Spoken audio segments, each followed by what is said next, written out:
Hello everybody, Welcome again to Wednesday. Today I will be riding solo. So hopefully everyone's having a good week. My favorite part of the week is Wednesdays, going in here and showing you guys some new stuff and sharing some more knowledge with you guys. So today what we're going to be going over is more deeper, more technical understanding of the pump and how it works with our wet cap system. I'm sure some of you guys have ran into some issues maybe with your wet cap system or even your pump. I'll go over this little presentation that I made for you guys.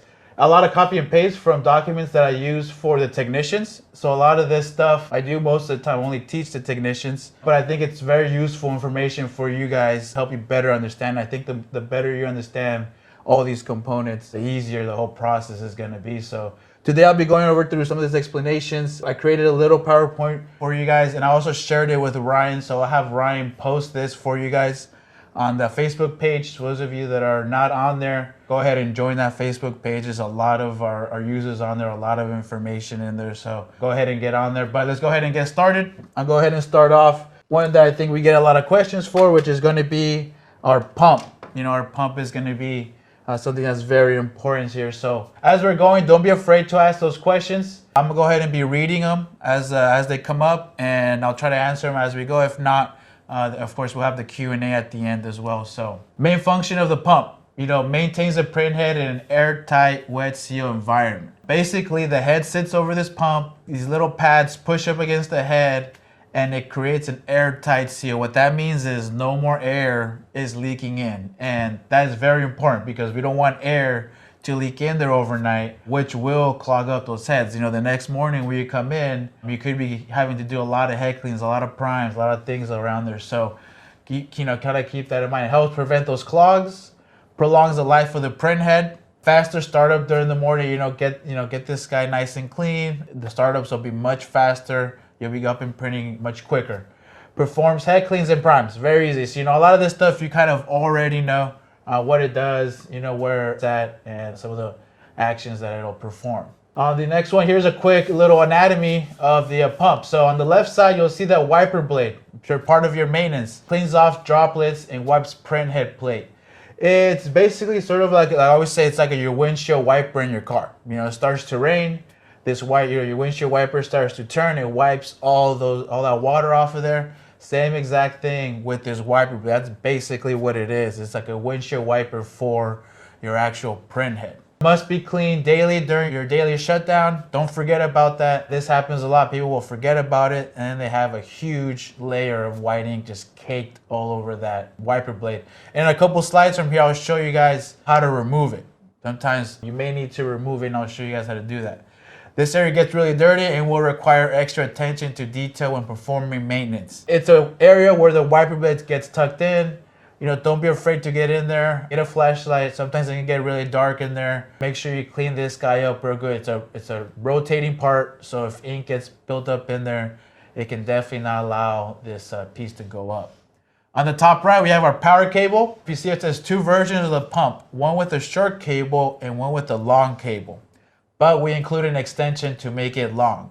Basically, our pumps need a long extension cable, a long cable so that the connection can reach our board. Sometimes they do come with a short cable, but we actually include an extension to make it longer. The reason I'm explaining this is because sometimes customers do buy pumps in alternative, locations or different stores, and these type of other companies won't include things like this.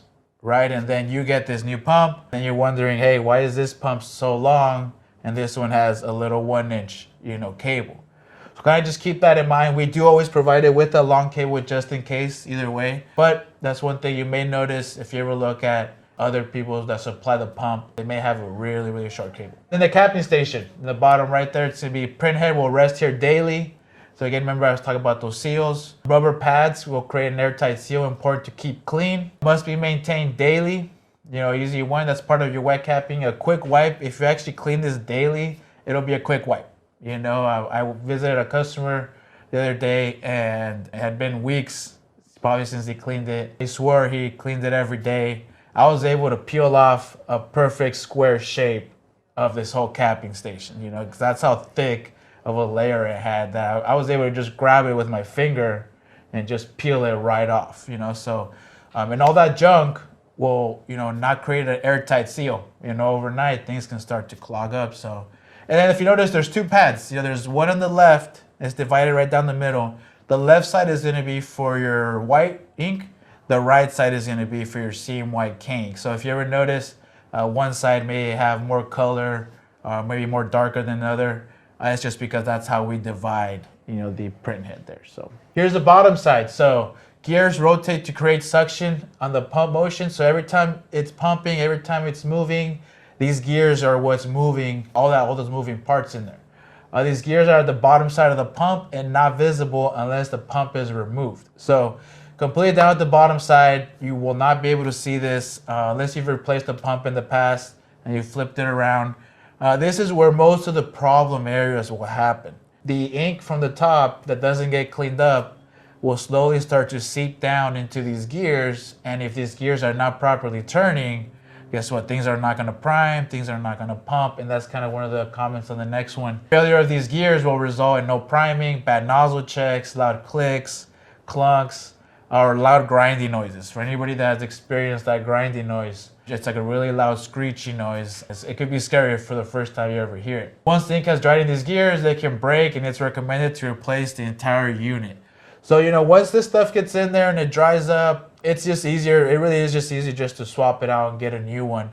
Now, the maintenance we ask you to do is to prevent, from this ink from getting deep in there and preventing these gears from not working.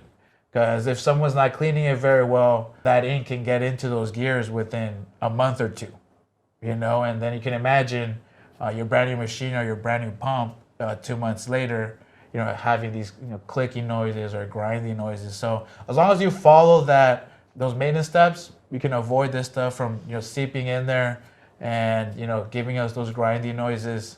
I've had mine. I replaced it recently, but before that, I think my pump was a little bit over 1.5 years old. Towards the end, it just started to grind, just wear and tear. Eventually, you also get wear and tear from it. I recommend replacing these pumps once a year and a half. Swap it out. If you do start to notice some of these symptoms, you may need to replace it sooner. How to remove the wiper blade. So I did a couple photos here for you guys. Now this is one that, as you see in the first comment, is a wiper blade will take some practice to learn how to remove. If you have an old pump laying around, you can use this as practice. So if you happen to have an old one, practice on this one, so you can kind of get used to the feel of how to remove the wiper blade. This is a very good technique to clean the wiper blade because sometimes the ink dries black, and sometimes it dries black and it completely covers the entire wiper blade. And sometimes you look at it, and since it's entirely covered, it almost seems like it's natural, like it's part of the wiper blade. And sometimes you really can't tell unless you remove it out the way. And you can actually get to a point, and I've done this plenty of times, is you'll actually remove a layer, start peeling off a layer of ink that's dried on there. And since it's such tucked in such a corner and it's a little bit dark sometimes in that area, again, it looks natural. It looks like, it looks black, so it must be clean. So sometimes it is necessary to remove it and give it, a good, nice clean. So the wiper blade will have 2 plastic tabs that will hold it in place. Unhook one side at a time until it's released. So if you look at, let's say my picture number 4 on the right corner, you'll see those 2 holes on the bottom of the wiper blade. And those are where the 2 tabs stick in there to actually hold it in place. The photo right above it, if you notice, I start off by releasing one side first. So you don't necessarily have to release the whole entire thing at once. I do like to release one side first, let that one loose, and then work the other side out. Don't just try to pull straight up on it. Those tabs are inserted into the wiper blade. So, you have to a little bit be gentle and work it out. Also, if you never remove this and your printer's a couple months old, it could be a little bit harder to remove because ink may have already dried in there, and it kind of will get it stuck towards the plastic. So it may seem like it's stuck. It may just be a little bit of dried ink in there. Look in there. If you need to clean it up good first and then try to remove it. But get some practice. If you have a spare one or one that's bad that you may have been laying around that you decided to keep, get some practice with this used one until you have it down real good. They will take a little bit of practice, especially if it's your first time. But usually I unhook one side and then I unhook the second side, you know, and then the whole thing comes up. And then when I put it right back in, I do the exact same thing. So the bottom middle image there, you can see it's at an angle. That's because I hooked on one side, and then I'm gonna hook up the second side back down to lock it in.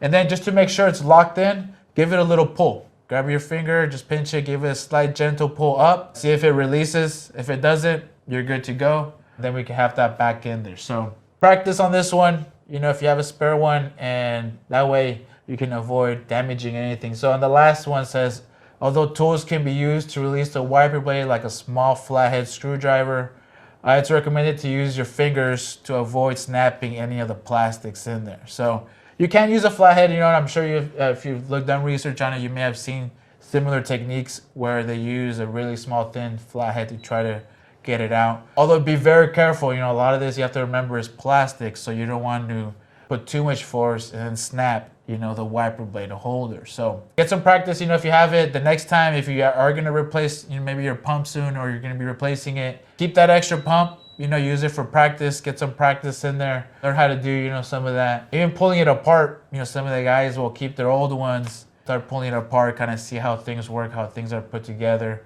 That way, in case something falls out on these other ones, you already know how to put things back together. So, and I think later on, we'll go through some videos on how to pull that whole thing apart and how to assemble it back together. So, careful with tools, and we can avoid snapping or breaking anything there. How to release your print head manually using a screwdriver. When I mean release, it's sort of when I'm talking about when you hit function and up, it releases the head. There is an option where you can actually do this manually, right? And you may ask yourself, why would I have to do this? So besides the normal function up command to release the print head, we are able to release and lock the print head manually using a screwdriver. Open the side panel and you will find a hole cut out with what looks like a plastic Phillips screwdriver. So I have a little photo up there right now, and after we're done with this, I'll show you on my printer here how I did that.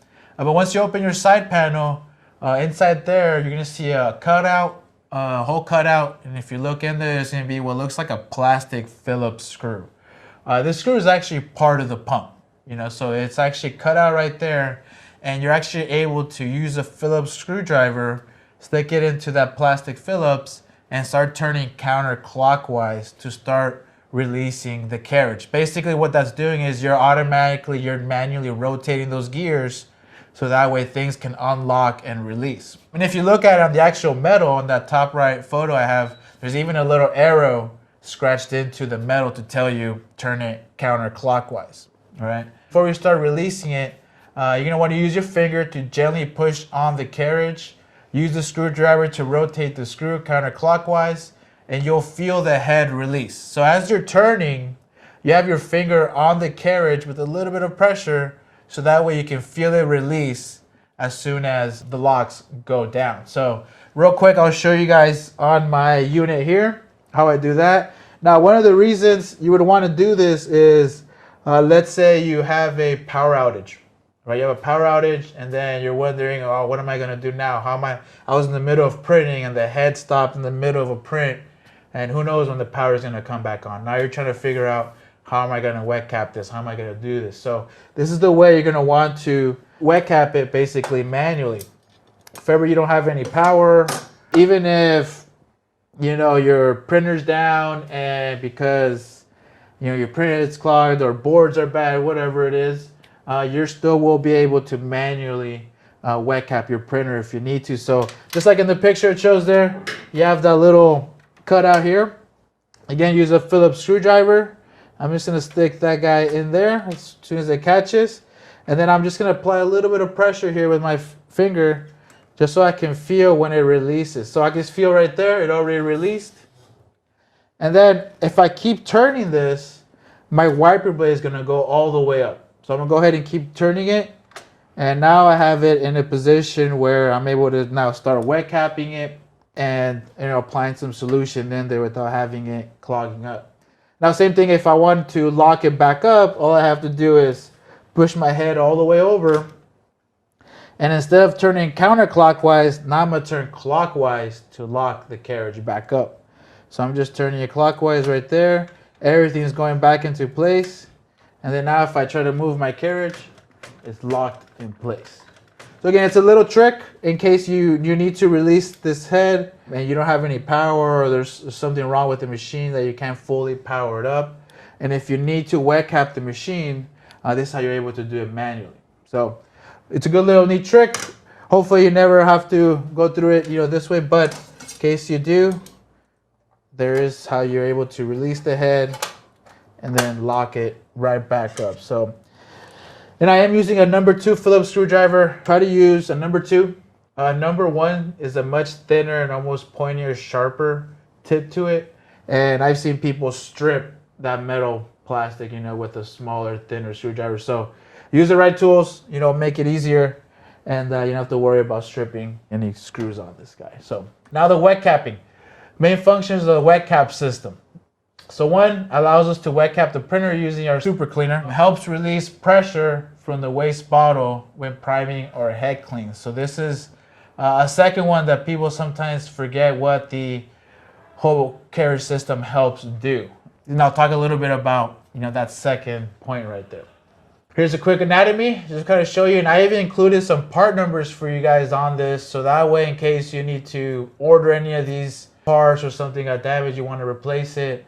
Some of this stuff is not on our web store, so whenever you call in, if you need to order any of these, I included those part numbers for you guys in there as well. But I'll start off on the top. The choke pump, pushes cleaner into the wet cap. That's a little bubble that you pump with your thumb, and it pumps cleaner into your capping station.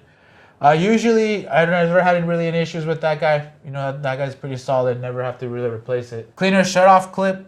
There it is. Again, we'll talk a little bit more detail about this clip and what it does besides, just stopping the flow of the cleaner there. Your waste bottle, pretty self-explanatory there. Your syringe, plunger to remove the cleaner from the capping station. That one as well. Sometimes people break those. They get broken, they fly off, they're gone. I'll show you how to replace that. The cleaner bottle to be filled with super cleaner. So, and there's your part number right there. So, good little diagram with the part numbers for you guys to order parts if you need to. And again, we'll share this document with you guys.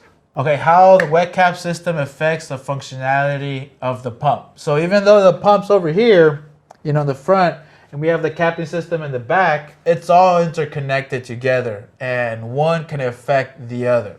So one of the jobs of the wet cap system is to help release pressure from the waste bottle. This is to make sure excessive pressure doesn't build up due to pushing ink into the waste bottle. So basically, we're pumping ink into this waste bottle. If I didn't have an air release, this bottle would basically explode.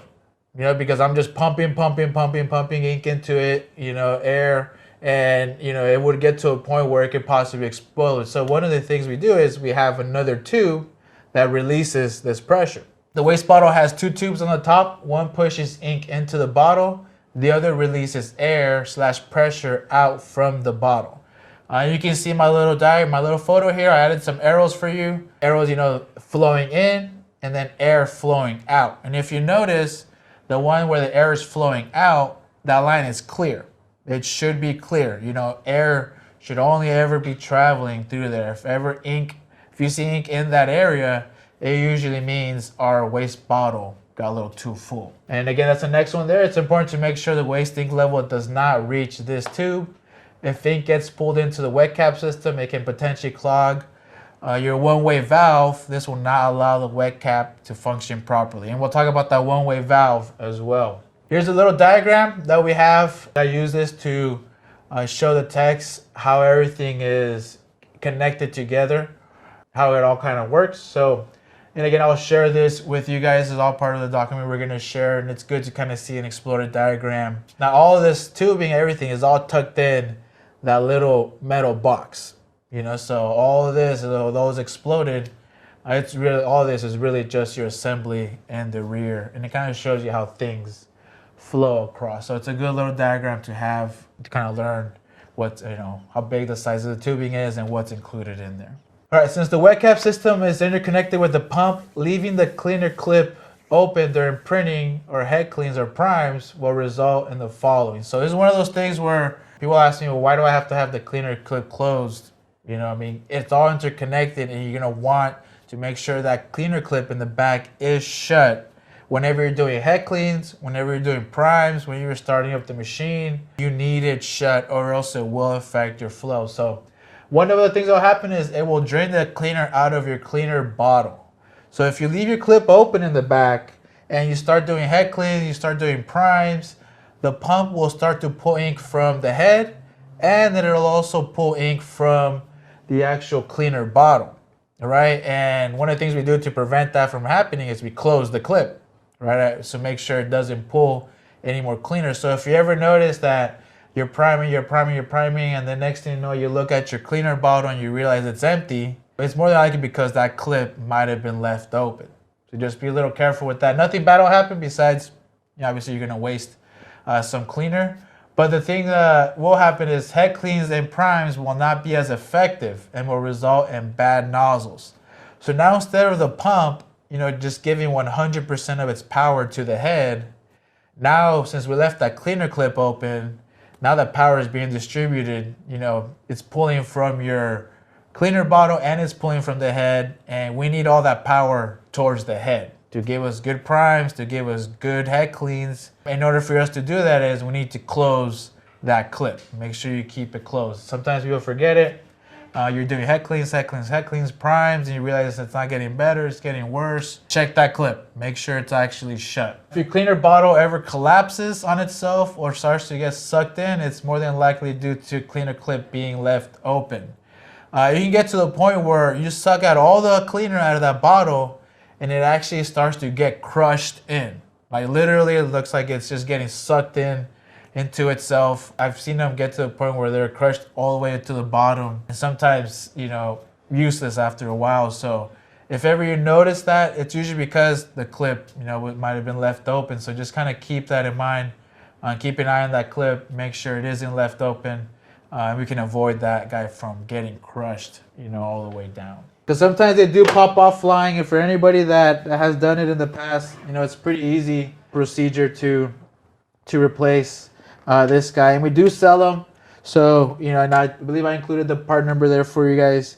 Sometimes you can even raise your thing too much and it'll push it and it'll pop right off. Right? Sometimes it'll just boom, fly everywhere. You got to find the spring and everything.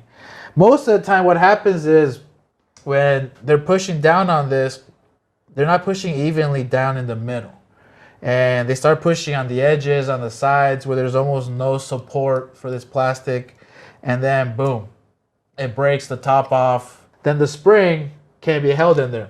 This top piece holds that spring and it kind of locks it in. But when that top piece breaks, it just pretty much slides right out. We do sell these, I think they're $7. I have to remember what the exact price is. But whenever you do get your new one, spring is still useful. So you're gonna grab your new one, slip your spring in, and you're just gonna pressure it in there. You're not gonna unscrew anything, it's just gonna get pushed in there and then locks into place. So okay, I'll do that again. It's a very easy one. Pops right off. Slide your spring in, and then you apply a bit of pressure, and it's back in there. So it does happen. They do get sometimes lost. They do break. Get yourself a new one, and then you're able to get it on there. Now, one of the things that I had customers do in the past when they did break this top piece is I had someone glue a quarter on here, right? And what that did is it just made it super strong. Now there was a piece of metal up there, and then he was able to pump it in there. So that was a little emergency one he did at that time.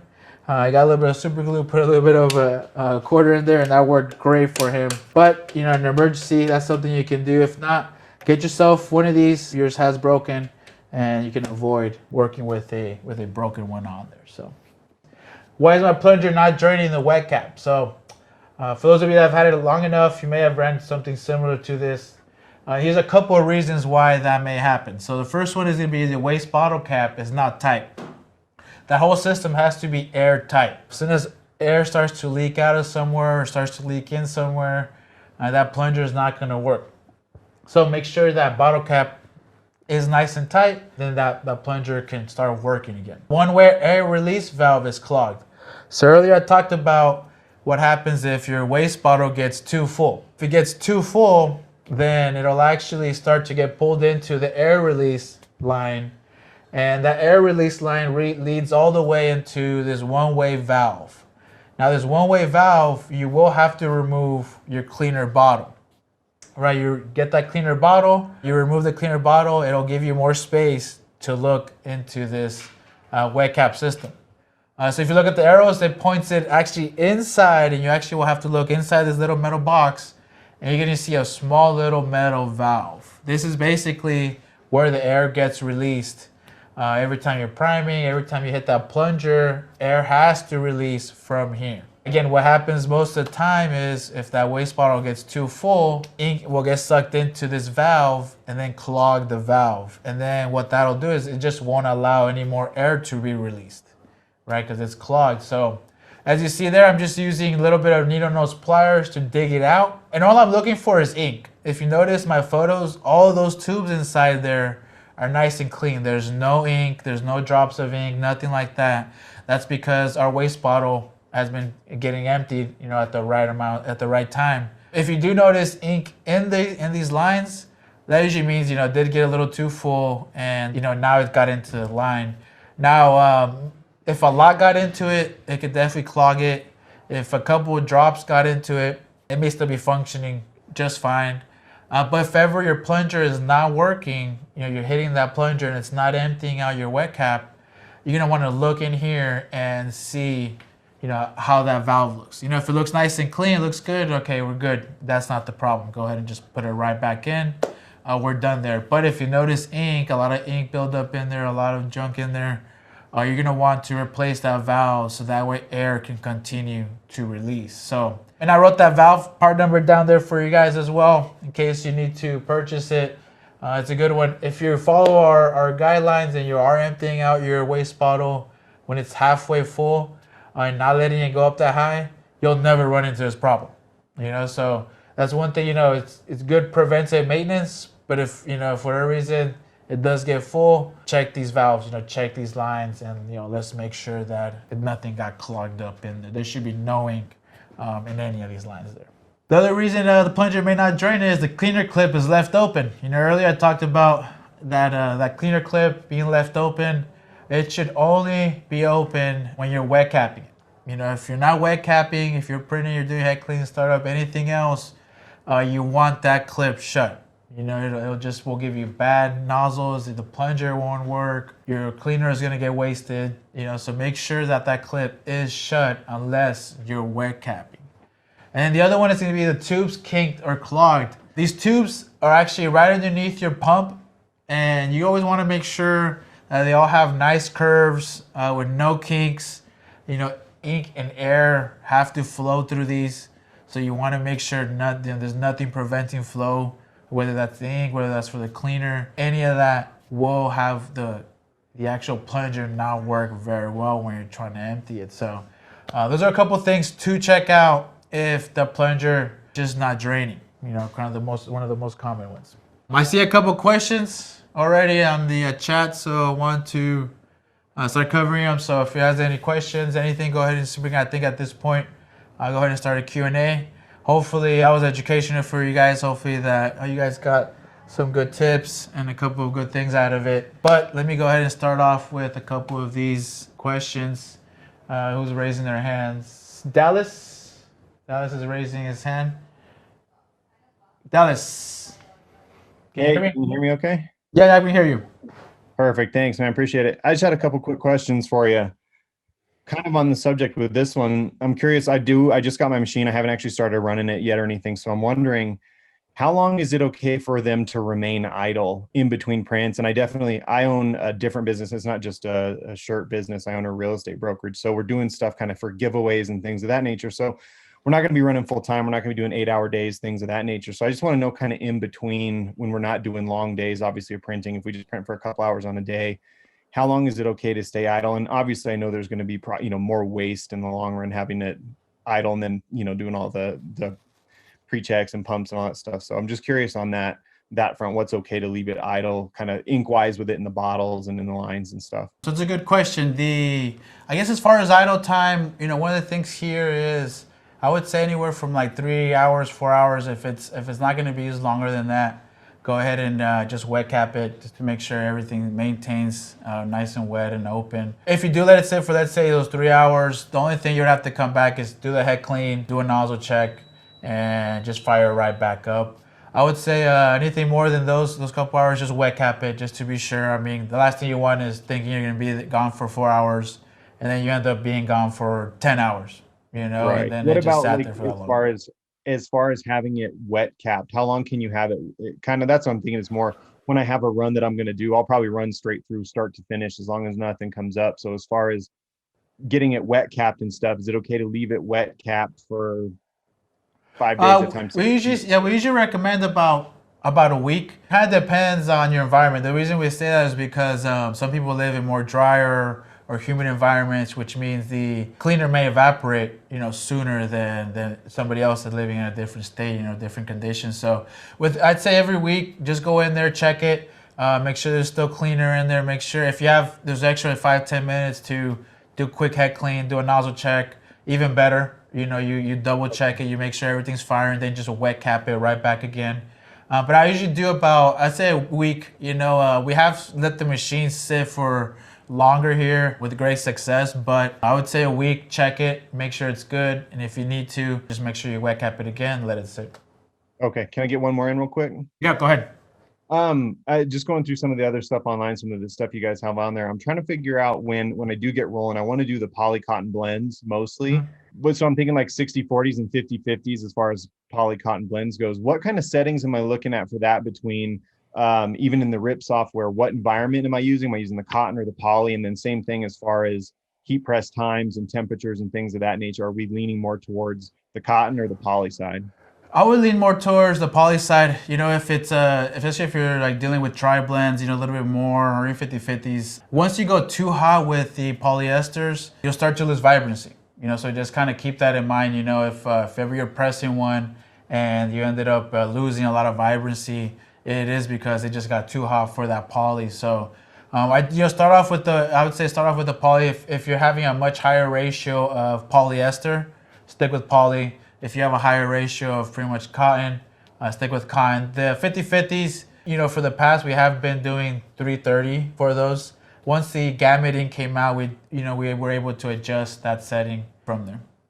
Okay, thanks, man. All right, no problem. All right, let's go on to the next one. Hey there, I'm Melody. I just recently started printing with my husband. We're out in Pasadena, Texas.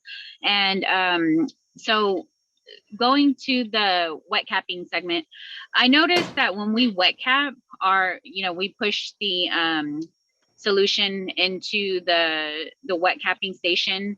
And I noticed that it doesn't always evenly distribute into the white and the color stations. Do you know of a reason for that? And is that anything to be concerned with?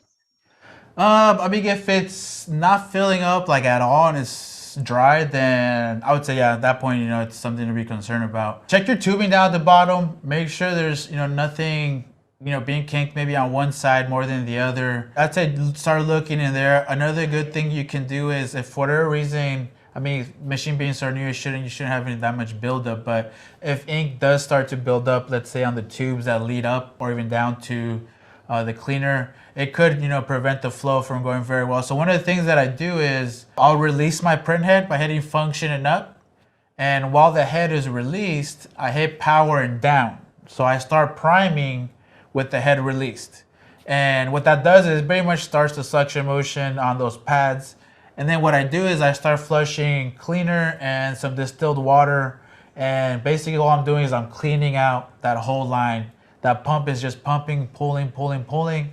And I'm just pouring some either cleaner or distilled water down into those pads. And the pump is just sucking it out, and then throwing it into our waste bottle. So, and what that does, I like to do that maybe like once a month. And it helps out clean out, you know, all those tubings, those pads, in case any junk, you know, may have built up in there. So try giving it a little flush like that. Again, it's just function up to move the head out the way.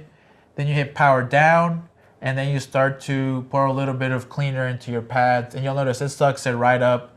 but all we're doing is just flushing out, those lines, flushing them out, make sure they stay nice and clean. If it, if it, like I said, if it is completely dry and there's nothing going in there, then there might be a clog. In that case, it might be something to look into. But I'd have to, we'd have to see if it's still pumping in there good and you're still able to wet cap it good.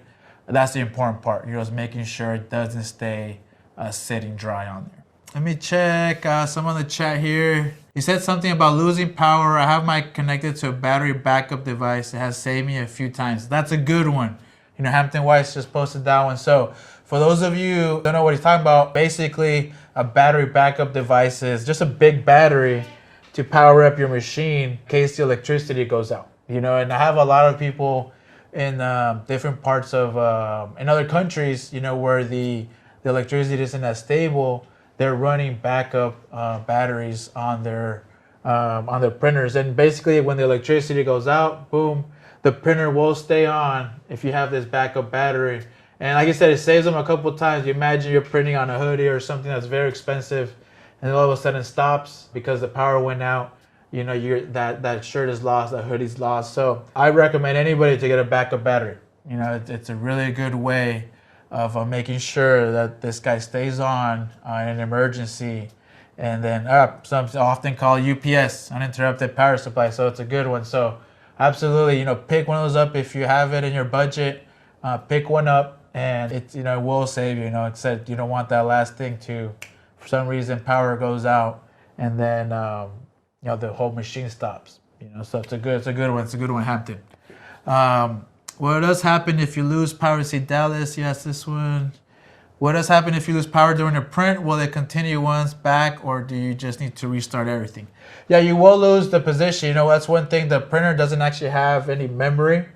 All the data is getting fed from the computer. And if it does, die, then it loses connection and kind of everything does stop. So if it does stop in the middle of a print, you will have to restart, everything and start up from the beginning. Mine flew off as I was unpacking my new machine, scared the crap out of me. So he was talking about, just talking about this plunger again. Sometimes, you push on it a little bit, that tension from that spring, boom, makes it pop up, and just flies off. So it happens to everybody, it does it to me. Can you manually reset waste pack counter on the machine? No, that has to be done through the Epson adjustment program. That's the only way they're able to do that. That's basically Epson's way of having you bring your machine into their service station, right? And they charge you all kinds of money, and all they really do is go in here and reset, a quick little signal for you. So Bayes Customs, the small tube coming from the bottom just continues to keep popping off even between prints. I did what you said last time about cutting it a little. It continues to do the same thing. I never got the little clip on the tube in picture. Okay, so the bottom of the spring, I think also you were talking about this tube down here. I'm not sure if this is the one you're referring to as well. There is a tube down here that connects to this plunger. That one is just pressured in. I wonder if that's the one that coming from them. But this one does just get pressured in. You do want it to go all the way up to the end. If you're having trouble pushing that guy all the way through, that may be the reason it's popping off. It does take a little bit of some force to push it all the way up to the top. It's hard to see on mine, but mine's all the way up to the top. If you do just get a little bit in there or halfway through, it'll pop off for sure. So that's the one that she's talking about. It normally shouldn't be slipping out, but do your best to push it all the way up. If you do only get a little bit in there or just the tip of the tube in there, it will just slide right off for that one. We got a couple. All right, let's go on to some of these raising hands. German, Hermano, see? Yes, bro. Did you guys update the RIP software from 2017? I mean, that's when I bought my machine. No, the RIP software we haven't had too much updates to it. We recently came out with the DTF environment, but for the most part, the environments, I guess if there isn't really any update, it's going to be to the environments. Right now, there hasn't been any updates since the initial almost release of the FreeJet. But we are moving into giving you guys a couple more updated environments here shortly in the future. So I'm working on that stuff now, and as soon as it's ready, I'll go ahead and make sure we let everybody know, and then you guys can update that stuff. And all that stuff would be for free.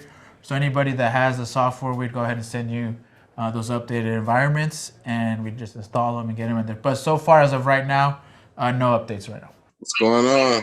Hey, what's going on? I had a question about the layering settings on the printer. Is that only used for the black layer t-shirts? Yeah, so layer settings, A is going to be for a white shirt, B is going to be for a dark shirt, C and D we really don't use for our garment printer. The base of the machine also gets used for our UV printer, and that UV printer is able to do multiple passes of white, color, and a clear coat, and extra passes. So that's why you see C and D. Sometimes people talk about printing 2 layers of white. Right, so you may have heard that in the past where people say I print 2 layers of white and then 1 color. That technically means he has 3 passes of printing, which in that case you would go to C. That way it does all 3 of them automatically. So basically A is for a 1-pass print, which is a white shirt. B would be for a dark shirt. C and D would be if you're doing additional passes, which I guess really on a garment printer you shouldn't be doing that many more passes. But there's nothing wrong with oh, go ahead. With those additional passes, is that like when you print on a black shirt, it go over white and then it go over with the color again? That's right. So you would put it in B and it would move forward automatically. It would do the white and then go back and then do the color automatically. If you leave it in A and you do a dark shirt, what it's going to do is it's going to do the white base and then stop, right? And then it waits for you to hit standby. So that way it goes to the front and starts the second pass, So it also will give you an error light. If you have it in A, it'll give you an error light. So, and again, there's nothing wrong. Sometimes people want to stop the white layer. And all you have to do is just manually push it to go up to the front. Okay, so and one more question. Yep. With this background right here that I want to print, how would I get that background out?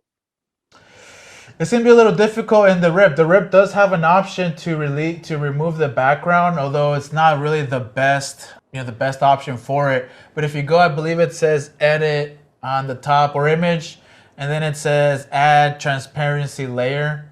You can click on it and then actually select the color you want to remove from the image. So you select pink, you select red, whatever it is, and it'll actually remove that color out of the image. Again, it's not the best. It's not really meant to be an editing software, but it does give you that option. Again, it's just on top. It says image, and I think the last option in that drop down it says add transparency. Yep, that's right. And there's like a little white box right there. If you click on the white box, it brings up like a big color swatch, and then now you can pick like what type of color you want to do. It pops up the transparency channel, and then it shows the strength and the fuzziness. Yeah, there's like a little white box, up in the top right, on that same window. Right here, the channels. Oh yeah, go back over to that window. Go to image, and then go to that add white transparency or add transparency. Yep. Add transparency channel. That's right. Let me see. Click on that. Let me see. And then you see that little white box right there. Right here. Yeah, up on top. Keep going up. All right.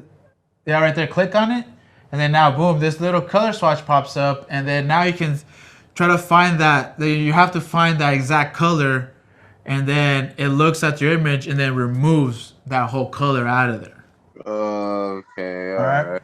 So then just kind of, it's like a little trick, like I said, it works decent on some basic image. Other than that, I suggest, get Photoshop, learn a little bit of Photoshop, and, you can click things out of there pretty quickly. All right. Thank you. All right. Let's go for one last one. Asphalt, you're always here. Let me hear it. Let me see what you got. How you doing, bud? Good. How you doing, man? Doing Always good to hear from Thank you for being here. And thank you for taking my call too. Absolutely. Yeah, my question is, I'm getting my problem with my computer. Okay. And I was trying to switch to the RIP software to another computer. How do you do that? And all right. So with the software, you're gonna need first a dongle, right? That's the most important part, is that security dongle. and the installation files. So I'm not sure how long ago you got your machine. If you got yours a very long time ago, then you might have gotten the disc. If you got it recently, then we're now sending them in USB drives. Do you remember what you got? I believe I've got both. I just got my machine about a little bit over a year ago. Okay, yeah, perfect. So you have the USB. That's all we're gonna need. So the USB is gonna be a red one, which has the installation files in it, and we're just gonna pop that one in. It should auto run, but if not, you'll go in there, just hit the start running the install files. If you still have the little box that they came in, you have your activation codes in there. Okay. So then it'll ask you as you go through the windows, the activation code, you just type it in, next, and it starts to go ahead, install from there. The software can be installed in as many computers as you want. The only thing is you need that dongle, that security dongle to go with that computer. Oh, I see. Okay. One more question I have is if you can check your email that I've been talking about last week. I think I emailed you last week, so if you can check that, I appreciate it. Yeah, I was looking into that. So yeah, I'll reply to you right here in a bit. I already got something for you. Appreciate it. Thank you. All right, definitely no problem. I think that's gonna be it for today. Hopefully everything today was useful. Hopefully everything was educational for you guys. We love you, Omni. Yeah, awesome. If you guys have any other questions, more than welcome to shoot me an email there. I try to get back to everybody as much as I can. But other than that, I will try to see you guys next week. Shoot us some messages. Let us know what you guys want to see next. If there's something specific you guys want to try out, you guys want to see, let me know. I can do it all. So go ahead and bring those suggestions in, and I can definitely help you out. Let us know in the chat. Again, let us know there what you want, what you need. I want to give you guys what, everything you guys want, everything that you need. I'm sure you guys have seen stuff online. Hey, how did they do this? How do they do that? Don't be afraid to ask. Send those in. Be more than glad to cover, any of that information with you guys. So I think that's going to be it for today. I hope you guys have a great week. I hope everything was good. Goodbye.